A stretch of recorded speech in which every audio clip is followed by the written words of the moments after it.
ते खराब करण्यात आलेलं आहे. नीटचे जे विद्यार्थी आहेत त्या विद्यार्थ्यांनी आत्महत्या केलेली आहे. CBSEचे 17 लाख स्टुडंट्स जे आहे त्यांचे पेपर चेक करण्यात गडबड झालेली आहे. CUETचे जे स्टुडंट्स आहेत त्यांच्या एक्झामचे सर्व्हर डाऊन झालेले आहे. SSC GDचे 40 लाखांपेक्षा जास्त विद्यार्थी आहे त्यांच्या पेपरमध्ये धांदली झालेली आहे.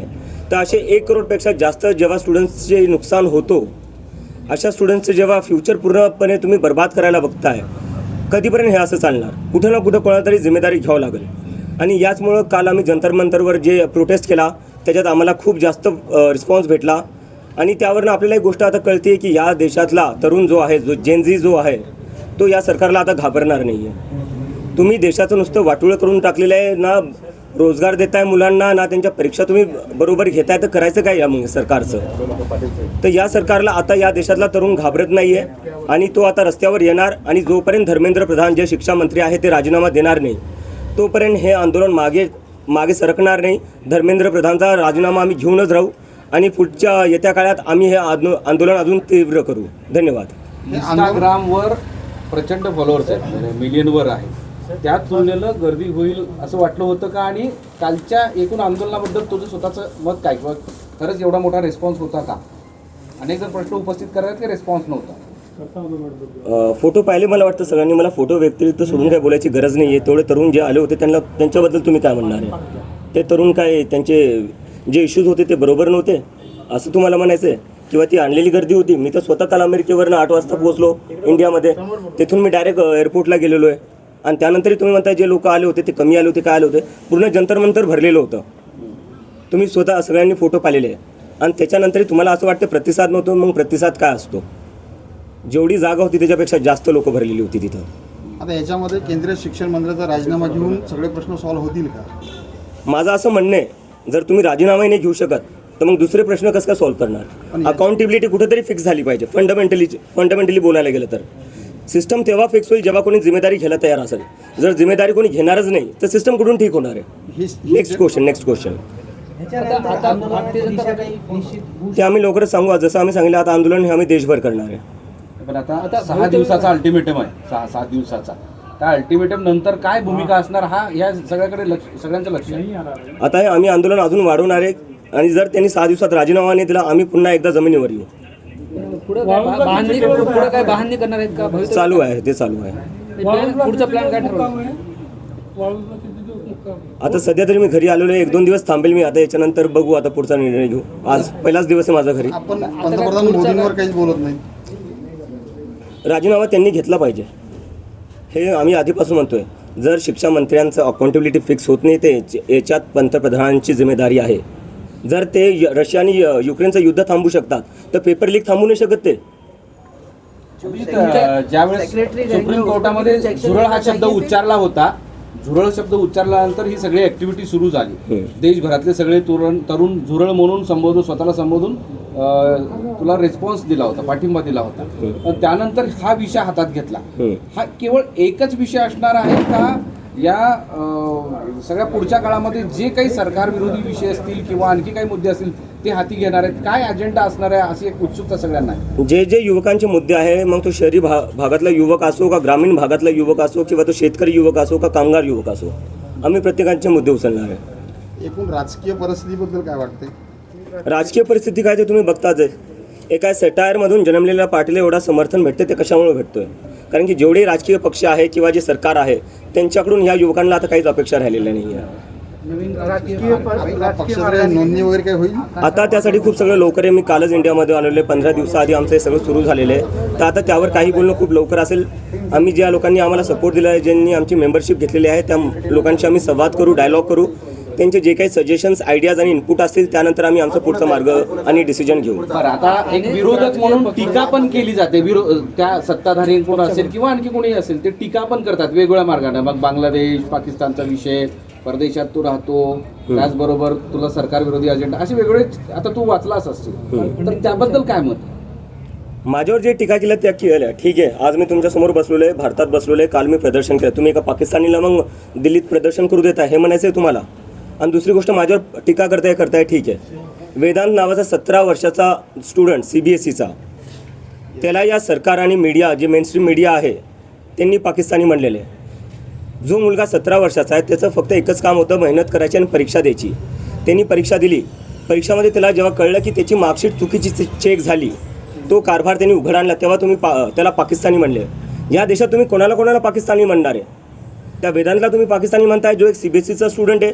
मला तुम्ही पाकिस्तानी म्हणताय. तुम्ही काही पत्रकारांना पाकिस्तानी म्हणतात, तुम्ही विरोधकांना पाकिस्तानी म्हणता. मग आहे कोण? भारतीय आहे कोण? फक्त भाजपवाले आणि IT सेलवाले भारतीय आहेत का? आणि आम्ही सगळे पाकिस्तानी? कधीपर्यंत चालणार आहे? तुम्ही तुमची जिम्मेदारी नीट करा, तुम्ही तुमची कामं नीट करा. आम्हाला काय बोलायची गरज पडणार आहे? तुम्ही अमेरिकेत आता हे- जाणार आहात का? नाही, मी अमेरिकेत जाणार नाही. आता मी इथं सगळं जाणार. आंदोलन उभं राहिले काय दडपण आहे मनावर? काय हे सगळं आंदोलन उभं राहिले, प्रतिसाद मिळतोय, दडपण आहे मनावर? दडपणीच जिम्मेदारी आहे. युवकांचा प्रतिसाद चांगला आहे, पण जे उच्चारवंत वगैरे अशा लोकांचा काही प्रतिसाद आपल्याला मिळतो, जसं प्रकाश राज वगैरे आपण एकत्रित केले. हो, सोनम वांगचूकपेक्षा मोठं कोण असू शकतं? अजून प्रतिसाद विश्वंभर चौधरी, अंजली दामनिया काल त्यांनी समर्थन दिलेलं आहे. तर असे अजून लोक आमच्याशी जुडत आहेत. प्रशांत भूषण, संजय हेगडे जे सुप्रीम कोर्टचे लॉयर आहे, तेही आमच्यासोबत जुडत आहेत. बरं, त्याला जोडण्याचं असं आहे की इतर जे विरोधातले पक्ष आहेत काँग्रेससारखे, ते उघडपणे पाठिंबा देताना दिसत नाहीत. काही संपर्क झालाय का या काळात? नाही, काही संपर्क नाही झाला. जर ते संपर्क केला, त्यांनी ते पाठिंबा दिला तर घेऊ इच्छितो. ज्यांना युवकांच्या मुद्द्यावर आम्हाला पाठिंबा द्यायचा आहे त्यांनी आम्हाला पाठिंबा देऊ शकतात. कारण की आम्ही कोणा एका पक्षासाठी करत नाही आहे, आम्ही युवकांसाठी करतो आहे. आणि ज्यांना युवकांची काळजी आहे ते आम्हाला पाठिंबा देऊ शकतात. आपला माजी पक्ष आहे आम आदमी पार्टी, तर त्यांनी काय पाठिंबा वगैरे दिला किंवा त्यांच्या काही संपर्कात आहेत आपण? संपर्कात नाही आहे, पण मी जसं आधी म्हणलं, ज्या पक्षांना किंवा लोकांना युवकांची काळजी आहे आणि युवकांच्या मुद्द्यांवर थोडंफार काही वाटत असेल त्यांना, तर त्यांनी आम्हाला समर्थन द्यावं. कारण की आमची जी पूर्ण मूव्हमेंट आहे ती सगळे जे युवक आहे ज्यांच्यासोबत शिक्षणात काही चांगलं होत नाही आहे, शिक्षण व्यवस्था आपली कोलॅप्स झाली आहे, बेरोजगारी आपल्या देशात मागच्या 40 वर्षात सगळ्यात जास्त आहे. आज आपल्या देशात 50 लाख ग्रॅज्युएट दरवर्षी निघतात. त्या 50 लाख ग्रॅज्युएटपैकी फक्त 20 लाख ग्रॅज्युएट्सला नोकरी भेटते, बाकीचे 30 लाख जे ग्रॅज्युएट्स आहेत त्यांना नोकरी भेटत नाही. तर या मुद्द्यावर ज्यांना आवाज उठवायचा आहे आणि ज्यांना समर्थन द्यायचं आहे ते आम्हाला समर्थन देऊ शकतात. केजरीवालांनी काही संपर्क? नाही, आता या मुवमेंटचं काही पॉलिटिकलमध्ये परिवर्तन होईल? ही पॉलिटिकलच मूव्हमेंट आहे सर. या देशात प्रत्येक गोष्ट पॉलिटिकल आहे. पॉलिटिकल फक्त 5 वर्षातून एकदा मत देणं म्हणजे पॉलिटिक्स नसतं. पॉलिटिक्स म्हणजे तुम्हाला 5 वर्ष ज्यांना मत दिले त्यांना प्रश्न विचारणं पॉलिटिक्स असतं. तर हे पॉलिटिकलच आहे. आपण मतदानाच्या पॉलिटिक्समध्ये उतरणार? ते मी जसं तुम्हाला थोड्या वेळ आधी सांगितलं, खूप लवकर ते सगळं बोलायला 15 दिवस झाले. कालच्या भाषणात पण म्हणालं होतं की भीती, आणि प्रत्येकाच्या मनात भीती आहे की रस्त्यावर उतरलं तर काय होईल, आपण आंदोलन केलं तर काय होईल. ती भीती अजूनही मनात आहे का? पुढं या भीतीला सगळं दूर करून पुढं एक संघ मला काल वाटतं की युवकांनी उत्तर दिलेलं आहे, ते आता घाबरत नाही. आणि त्यामुळेच काल जंतर मंतरवर आपण एवढी गर्दी पाहिली, पूर्ण जंतर मंतर भरून गेलं होतं. ते एक मेसेज होता की आजचा तरुण आता घाबरणार नाही या सरकारला. याला जोडूनच एक प्रश्न आहे. काल तुम्ही आंदोलनात पण बोललात की आईवडिलांच्या मनात भीती आहे. आता तुमची आणि आईवडिलांची भेट झाली आहे, तर ती भीती दूर झाली काय वाटतं? नाही, माझ्या आईवडिलांना भीती वाटतेच थोडीफार. मी त्यांना सांगतो घाबरायची गरज नाही, कारण की आता मी एकटा नाही, लाखो तरुण माझ्यासोबत जुडलेले आहेत. काय जंतर मंतरवर इतके हजारो तरुण आलेले होते. आणि जे काही आईवडील बघत असतील, मी त्यांना सांगू एक मेसेज त्यांच्यासाठी आहे. मला माहिती आहे जेव्हा तुमचे लेकरं काही राजकारणावर बोलत असतील किंवा सरकारला प्रश्न विचारत असतील तेव्हा तुम्हाला भीती वाटत असेल. तुम्ही लेकरांना सांगत असाल की काही बोलू नको, तुझ्यावर केस करतील किंवा तुझ्यावर काही आरोप लावतील किंवा तुला आत टाकतील. घाबरू नका. तुम्ही घाबरतात ह्या सरकारला प्रश्न नाही विचारत. त्यामुळे आज नीट CBSE सारख्या भानगडी होत आहेत आणि त्यामुळे आपल्या लेकरांचं जे भविष्य आहे ते उद्ध्वस्त होतं आहे. जोपर्यंत आपण प्रश्न विचारणार नाही, जोपर्यंत आपले जे मुलं आहेत ते बोलणार नाही, तोपर्यंत हे सिस्टम काही नीट होणार नाही. सिस्टम नीट करायचं म्हणजे आधी आवाज उठवावाच लागेल. सर, अब हिंदी में चालू. काँग्रेसचे नेते देशमुख ठाकूर ते म्हणतात तुम्ही मराठवाड्यात आलेले आहात, युवकांच्या प्रश्नांवर मनोज जरांगे पाटील सुद्धा जे आहे अनेक दिवसांपासून झटत आहेत, तर त्यांची तुम्ही भेट घेणार आहात किंवा समर्थनासाठी किंवा काही गोष्टी? सर, मी आज सकाळी 6लाच घरी पोचलो. मला थोडा वेळ तर द्या. मला आधी माझ्या आईवडिलांसोबत तरी बसू द्या. काँग्रेसच्या ज्येष्ठ नेते आहेत देशमुख ठाकूर ते म्हणतात की डॉक्टर जनता पार्टीची विचारधारा ही काँग्रेसची जुळती मिळते आहे. याकडे कसं वाटतं? आयडिओलॉजीचा प्रश्न उपस्थित आमचे जे इन्स्पिरेशन आहे, जसं मी आधीपासून म्हणत आलेलो आहे, महात्मा गांधी, आंबेडकर, नेहरू, भगतसिंग. आणि मला वाटतं ही आयडिओलॉजी कुठल्या एका पार्टीची नाही आहे किंवा कुठल्या एका माणसाची नाही आहे. देशात आपले सगळेच असे महाराष्ट्रच बघायला गेला तर सगळ्यात जास्त प्रोग्रेसिव्ह लिबरल आपला महाराष्ट्रच आहे. ती आयडिओलॉजी तर मला वाटतं सगळ्या महाराष्ट्राचीच असू पण शकते. या पुढच्या काळात देशभराचा दौरा करणार आता? त्याच्यावर आम्ही हे विचार करतोय आणि लवकरच कळू. आम्ही लवकरच कळू. आपने 7 दिन का अल्टीमेटम दिया है सरकार को धर्मेंद्र प्रधान के इस्तीफे के लिए. अगर वो अल्टीमेटम पूरा नहीं होता है, वो इस्तीफा नहीं देते, तो फिर आप क्या करेंगे? हम फिर से आंदोलन शुरू करेंगे और फिर से हम अपना धरना देंगे. धर्मेंद्र प्रधान जी का इस्तीफा देने से क्या प्रॉब्लम सॉल्व होगा?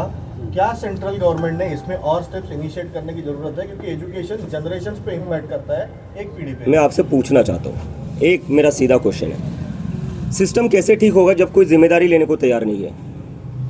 आप बताइए मुझे, पहले जिम्मेदारी तो लेनी पड़ेगी ना। कल को आप किसी कंपनी में काम करते हो, उस कंपनी में नुकसान हो रहा है उस कंपनी का आपकी वजह से, क्या वो नुकसान फ़ायदे में बदल सकता है जब तक आप रिज़ाइन ना करो? और ये कौन सा है, मतलब कोई भी प्राइवेट जॉब देख लीजिए आप कहीं प्राइवेट जॉब करने जाओगे, आपसे एक गलती हो जाए, दो गलती हो जाए, आपको जॉब से निकाल देंगे। यहाँ हर रोज़ पेपर लीक हो रहे हैं, देश में कौन सा एक सरकारी पेपर है जो लीक नहीं हो रहा है? उसके बाद भी कोई रेजिग्नेशन नहीं आ रहा है।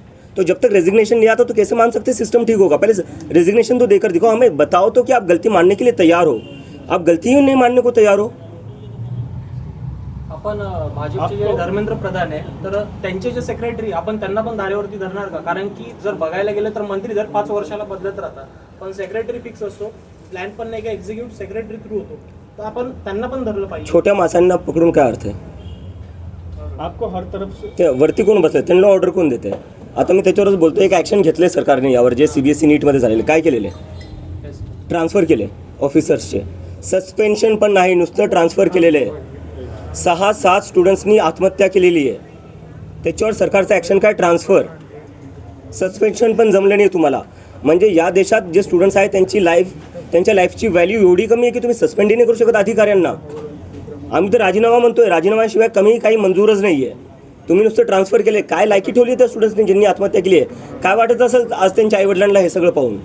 कल सोशल मीडिया पे कई लोगों का कहना था कि गर्दी कम थी और आपके लिए पाकिस्तानी लफ्ज़ का भी इस्तेमाल हो रहा है, इसके बारे में आप क्या कहें? मैं ये पहले ही बोल चुका हूँ, भीड़ कहाँ से कम थी, फोटोज़ देख लीजिए आप जाकर, पूरा जंतर मंतर भरा हुआ था। कुछ लोग आ गए थे जो धरना शुरू होने से पहले ही फ़ोटो निकाल कर चले गए और दिखा दिया कि देखो भीड़ है। अरे शुरू ही नहीं हुआ था, मैं खुद वहाँ नहीं पहुँचा था, जब मैं चला गया तब तो पूरा भरा हुआ था। और किसको पाकिस्तानी कहोगे आप? स्टूडेंट्स को पाकिस्तानी कहोगे, मुझे पाकिस्तानी कहोगे, अपोजिशन को पाकिस्तानी कहोगे, आप जैसे पत्रकारों को पाकिस्तानी कहेंगे जो सरकार से सवाल पूछते हैं। तो भारतीय है कौन, इंडियन है कौन? बस IT सेल वाले। क्या लगा रखा है इस देश में? एजुकेशन मिनिस्टर के इस्तीफे के बाद आपकी क्या डिमांड्स रहेंगी आगे? हम उसके लिए पूरा एजेंडा प्रिपेयर करें, जिस पर हम जाकर बताएंगे कि एजुकेशन में क्या क्या, किस तरीके से पूरा एजुकेशन सिस्टम फिक्स हो सकता है। और बात वही तक नहीं है, इस देश में एम्प्लॉयमेंट की भी बहुत ज़रूरी है। हम देख रहे हैं 10-12 साल में, जो पिछले 10-12 साल में जो इंडिया का पॉलिटिक्स रहा है, हिंदू मुस्लिम कर रहे हैं। उस हिंदू मुस्लिम से किसी को जॉब नहीं मिल रही है, उस हिंदू मुस्लिम से किसी की एग्ज़ाम अच्छी नहीं जा रही है। तो वो सारा फोकस बदलना पड़ेगा, सरकार का जो प्रायोरिटी वो बदलना पड़ेगा, फोकस बदलना पड़ेगा। जब एम्प्लॉयमेंट की बात होगी, जब एजुकेशन की बात होगी, तब कहाँ जाकर ये देश सच में प्रोग्रेस कर सकता है।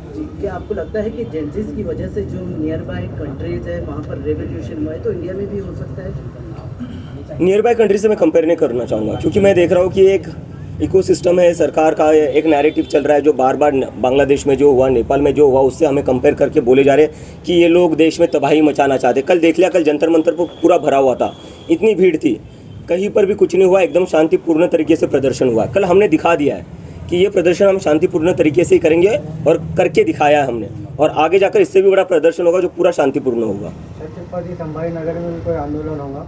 बिल्कुल होगा, मैं जल्दी तय करूँगा उसका। किसी राजनीतिक पार्टी के लोगों से, बड़े नेताओं से कोई बातचीत हुई है इस बारे बिल्कुल में? नहीं, आप किसी से मिलने बिल्कुल वाले, नहीं। कोई आपसे मिलने वाला? मैं सीधा अपने घर पर आया हूँ। एयरपोर्ट से मैं गया जंतर मंतर से मैं गया एयरपोर्ट, मुंबई लैंड हुआ, सुबह यहाँ पहुँचा, सुबह बाय रोड में यहाँ पहुँचा। अगर कोई इच्छा व्यक्त करता है आपसे मिलने की या आगे बात करने की तो? नहीं, ये जैसे ही मैंने पहले बताया, ये पूरा मूवमेंट जो है वो युवाओं का मूवमेंट है, इट्स फॉर द जेन जी, और उन लोगों का सभी पार्टियों से भरोसा उठ चुका है। तो जिन लोगों को हमें समर्थन देना है वो बाहर से समर्थन दे सकते हैं, लेकिन हम खुद किसी से भी असोसिएटेड नहीं होंगे, ये मैं बात क्लियर कर देता हूँ। महाराष्ट्राचे मुख्यमंत्री आहेत देवेंद्र फडणवीस यांनी बाईट देताना सांगितलं, आता थोड्या वेळापूर्वी काल सांगितलं की अराजकतावादी चेहरा आणि मनसुबे या आंदोलनातून उघड झाले आहेत। बरं, काय अराजक चेहरा म्हणजे काय? अराजकतावादी चेहरा आणि मनसुबे येतो मी त्याच्यावर। आंबेडकरांचं पुस्तक घेऊन गेलो होतो मी, त्यांना म्हणायचं जे आंबेडकरांना फॉलो करतात ते अराजक असतात। जे भीमचे घोषणा देत होतो मी, त्यांना हे म्हणायचं जे भीमच्या घोषणा अराजकता आहे। देवेंद्र फडणवीस जे आपले मुख्यमंत्री आहेत त्यांनी थोडा ना विचार करावा। ते UPचे मुख्यमंत्री नाही, ते महाराष्ट्राचे मुख्यमंत्री आहे, जो महाराष्ट्र प्रोग्रेसिव्ह आहे, सेक्युलर आहे, पुरोगामी विचारांचा आहे। ते कसं काय जे आंबेडकरांचे पुस्तक घेऊन चालतायत, जे भीमचे घोषणा देत आहेत, त्यांना कसं काय ते अराजक म्हणू शकतात? मला लाज वाटते जे स्टेटमेंट आले त्यावरनं. काँग्रेस जनता पार्टीचे वाळूज महानगर हेड ऑफिस राहील म्हणजे राष्ट्रीय कार्यालय. प्रयत्न करू बेस बनवायचा इथे. तुम्हाला आता तुमच्याकडे जंतर मंतर में जो लोग आए थे, जो बच्चे आए थे, जो यूथ आया था, ये देश के किस किस कोने से आया था? आपने कुछ इसको एनालाइज किया है, कुछ स्टडी किया कल है? जो मैंने टी शर्ट पहनी थी वहाँ पर Indian jersey, Indian cricket team की, वो एक लड़का आया था सिक्किम से, 1500 किलोमीटर दूर से आया था. एक लड़का आया था केरला से, वो भी बोल रहा था सर मैं केरला से आया हूँ, बहुत दूर से आया हूँ, आपसे बस 2 मिनट बात करनी थी. तो मैंने बात कर ली उससे. कुछ लोग आए थे उड़ीसा से, कुछ लोग आए थे बंगाल से, राजस्थान से लोग थे, गुजरात से लोग थे, महाराष्ट्र से, तो मतलब पूरी टीम में मेरे जितने भी दोस्त थे पुराने वो सारे वहाँ पर ही थे. तो पूरे देश भर से लोग आए थे. कश्मीर से भी एक दोस्त मिला था मुझे, वो भी आया हुआ था. आपका जो ये पक्ष है वो एक मूवमेंट के लिए ही सीमित रहेगा या आगे और भी इसके कुछ आएंगे? आप राजनीति में उतरेंगे, अपना अलग से पक्ष बनाएंगे? जैसे मैंने कहा कि राजनीति को बस अपना इलेक्शन की तरफ मत देखिए. इस देश का जो नुकसान हो रहा है ना, वो इसलिए हो रहा है क्योंकि आप लोगों ने ना राजनीति को बस इलेक्शन तक ही लिमिटेड रख दिया है. 5 साल में एक बार इलेक्शन करवा दो, उसके बाद सब भूल जाओ क्या हो रहा है क्या नहीं हो रहा है. फिर सब बिक जाते हैं, एक यहाँ बैठ जाता है, एक उसके पास बैठ जाता है, खरीद फरोख्त चलती रहती है अगले 5 साल. तो ये सब नहीं करना है हमें मुद्दे की राजनीति करनी है. कहीं ना कहीं आपको टारगेट किया जा रहा है, तो पक्षाची नोंदणी आपके करणार आहात का पेरेंट्स को कुठे? डर है, एक मिनिट. कहीं ना कहीं आपको नोंदणी टारगेट कुठं- कर रहे हैं, तो आपके पेरेंट्स को भी डर है कि आपको कहीं जेल में डाल दें. मैं मेरे पेरेंट्स को बता कर आया था जब मैं यूएसए से बैठा था फ्लाइट में कि मैं तो इसलिए आ रहा हूँ, मैं मेंटली प्रिपेयर हूँ जेल जाने के लिए. अगर मैं जेल जाता हूँ आप चिंता मत करना, क्योंकि इस देश में किसी ना किसी को तो आवाज़ उठानी पड़ेगी और कल मैं उसके लिए तैयार था.